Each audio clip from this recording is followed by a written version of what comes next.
Raja dari semua jin bagian 2.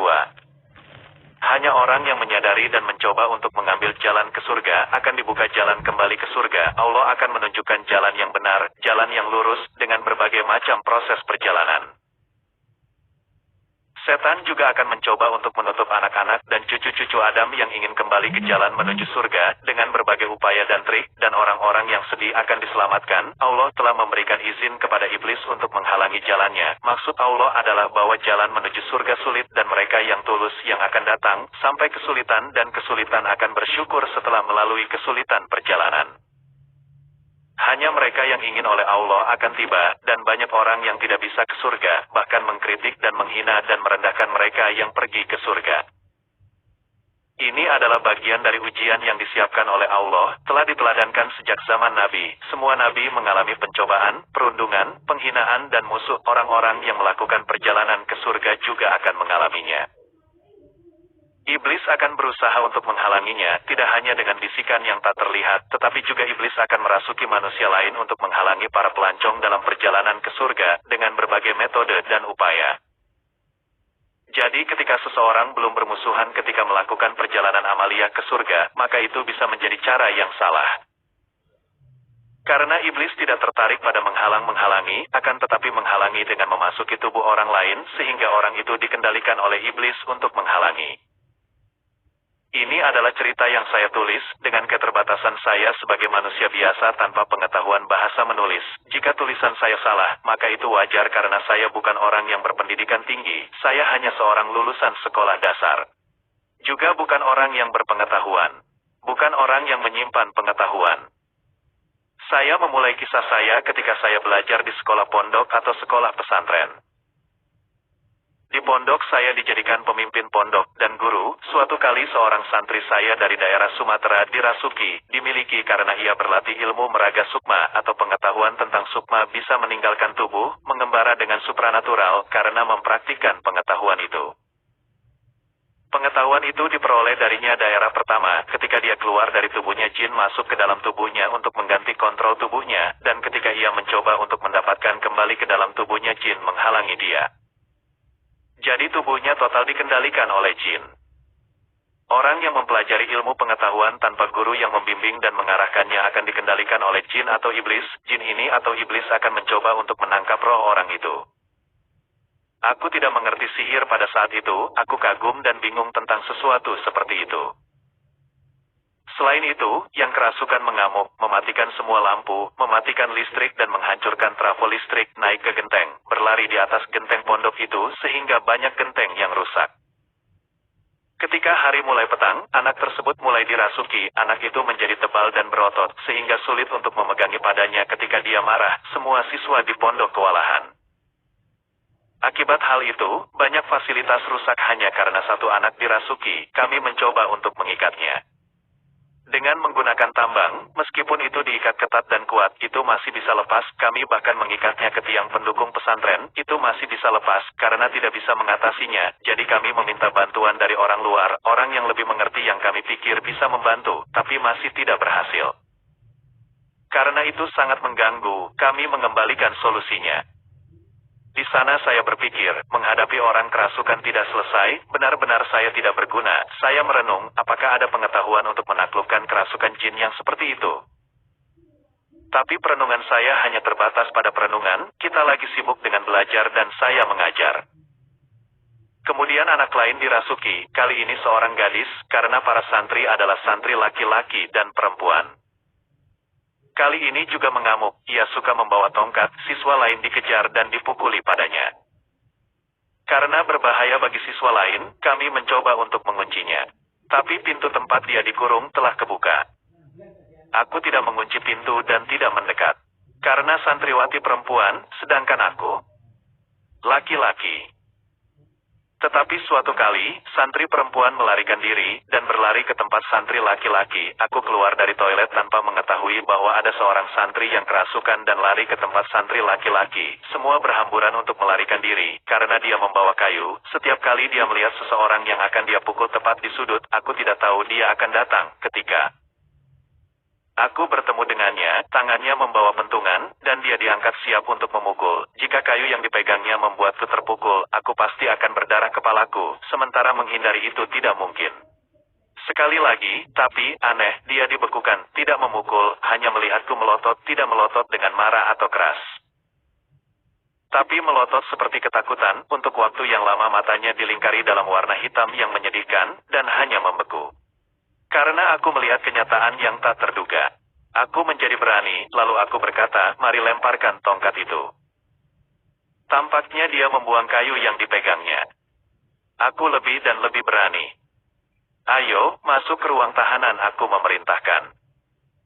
Aneh, ia mematuhi dan mengikuti apa yang aku perintahkan, dengan kepala menunduk ketakutan. Dan ketika dia memasuki kurungan dia mengambil sudut, duduk seperti orang yang ketakutan. Aku benar-benar terkejut karena insiden itu, kenapa dia takut padaku, apakah ini benar-benar atau tidak.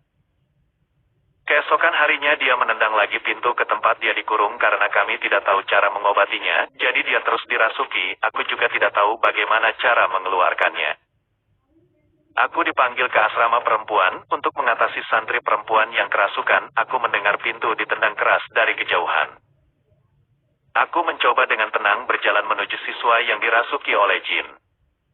Aku hanya sampai di pintu, ia berhenti menendang-menendang. Aneh, dia merasa seperti aku datang atau apa? Apakah dia tahu aku datang? Semua santri perempuan menutup pintu kamar mereka masing-masing, takut bahwa ketika aku membuka ruangan, wanita kerasukan akan melepaskan dan pergi mengamuk. Aku memberikan air dan obat penenang untuk diberikan kepada santriwati yang kerasukan. Aku membuka pintu, santri perempuan kesurupan sudah duduk di sudut, ketakutan, dia menyembunyikan wajahnya. Karena dia takut, aku menjadi berani dan menenangkan hatiku. Kemarilah, minum air dan obat, aku memerintahkan. Aneh, dia patuh, gelas dan obat penenang yang kuberikan padanya, dia mengambilnya dengan malu-malu, dan sangat menghormatiku. Jika dia marah kemudian membanting kaca gelas yang dipegangnya ke orang yang memberikan gelas itu bisa berabe. Tapi terima kasih Tuhan dia tidak melakukan itu, gelas di bawah ini. Melihat wajahnya, jelas masih kerasukan, karena matanya masih memiliki lingkaran hitam, aku juga melihat bahwa dia tidak sadar atau masih wajah seseorang yang kerasukan. Tapi aku menenangkan diri, agar tidak panik. Tiba-tiba, dia membuat gerakan spontan, memelukku, aku agak terkejut juga, aku dipeluk erat, aku mencoba untuk tenang, dan tampaknya tenang dia, sudah, mari kita duduk. Dengan suara pelan aku berkata dan mengusir rasa takutku. Dan alhamdulillah dia mengikuti. Besok-besok jangan menendang pintu dan jangan membawa tongkat untuk menakut-nakuti orang, itu tidak baik, kataku. Dia mengangguk wow, seperti berbicara dengan orang gila. Wajahnya ditutupi oleh rambutnya yang panjang. Saya pikir itu seperti di film. Saya meminta dia untuk tenang, dan saya meninggalkannya. Alhamdulillah, keesokan harinya tidak ada suara pintu yang ditendang. Karena kami tidak tahu cara memperlakukan orang yang kerasukan, kami menghubungi keluarganya untuk membawanya pulang. Tetapi ketika keluarganya tiba, siswa perempuan itu kerasukan lagi, dia dibebaskan dan berlari ke desa dan kemudian ke sawah, semua orang panik, orang mencoba untuk menemukan, saya diberitahu, jadi saya bergabung dalam mencari, ternyata dia berada jauh di tengah sawah. Siapa yang mencoba untuk menangkapnya tidak bisa menangkapnya, aku mencoba berteriak aneh, ketika dia mendengar suara saya, dari mana ia berlari, kemudian tiba-tiba berhenti, dan aku menyuruhnya pulang, dan itu aneh bahwa ia berjalan ke arahku, dan aku bilang. Dia untuk kembali ke pondok, dia patuh. Jadi saya memimpin dengan siswa lain kembali ke pondok, dan itu aneh bahwa dia tidak melawan saya atau memiliki kekambuhan gila. Dari kejadian itu, banyak yang juga terkejut mengapa aku takut pada anak yang kesurupan, aku sendiri tidak tahu mengapa dia yang dirasuki takut padaku, aku tidak tahu mengapa. Tahun demi tahun, dari pengalaman awal itu, pengalaman lain satu demi satu, insiden tidak masuk akal dengan jin dan memiliki orang satu demi satu, ribuan insiden yang telah saya alami, saya masih tidak mengerti dan tidak menemukan jawabannya.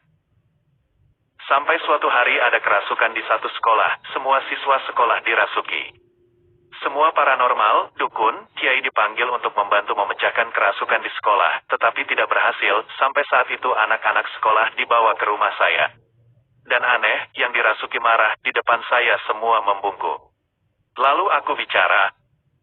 Ternyata ada jembatan di dekat sekolah yang telah dibongkar, dan di jembatan tua ada kerajaan jin. Karena kerajaan itu telah dibubarkan, mereka tidak menerimanya, maka mereka merasuki semua siswa sekolah yang benar-benar tidak ada hubungannya dengan kerajaan jin. Disitulah aku bertanya. Mengapa mereka berjuang dan terus mengamuk, ketika orang yang menyelesaikan kerasukan adalah dukun, paranormal dan kiai, sementara mereka mematuhi ketika saya menangani mereka? Yang mulia adalah raja kami tidak berani tidak tunduk kepada yang mulia. Dia menjawab. Saya terkejut dan tidak dapat percaya apa yang jin katakan, saya adalah orang biasa, bukan raja jin. Aku bukan rajamu, aku seorang yang biasa yang tidak memiliki kesedihan apapun, kau tidak boleh ceroboh. Ya, yang mulia adalah raja kami, nanti yang mulia akan tahu kebenarannya. Bagaimana kau tahu bahwa aku ini rajamu? Di setiap daun di dunia jin, ada gambar yang mulia, dan kami tahu bahwa yang mulia adalah raja kami. Jadi kami menyerah. Aneh, aku tidak pernah bermimpi atau berharap menjadi raja jin. Membiarkannya pergi, aku tidak peduli. Sejak itu, raja-raja jin dari seluruh dunia telah datang, dari semua negara, dari sudut bumi, dari kutub utara dan selatan, semua menyatakan ketundukan dan ketundukan di bawah saya, untuk hari, siang dan malam, bahkan ketika saya makan, ada seorang raja. Raja jin menghadap saya, menyatakan ketundukan dan ketundukan di bawah kepemimpinan saya. Setiap kali aku melewati jalan dengan mobil, para jin berbaris di sisi jalan, menyambut rasa hormat. Aneh, tapi sayangnya, aku masih orang biasa. Semua jin menganggap saya raja, biarlah. Bagi saya masih orang biasa dan tidak punya apa-apa, hidup seperti orang biasa.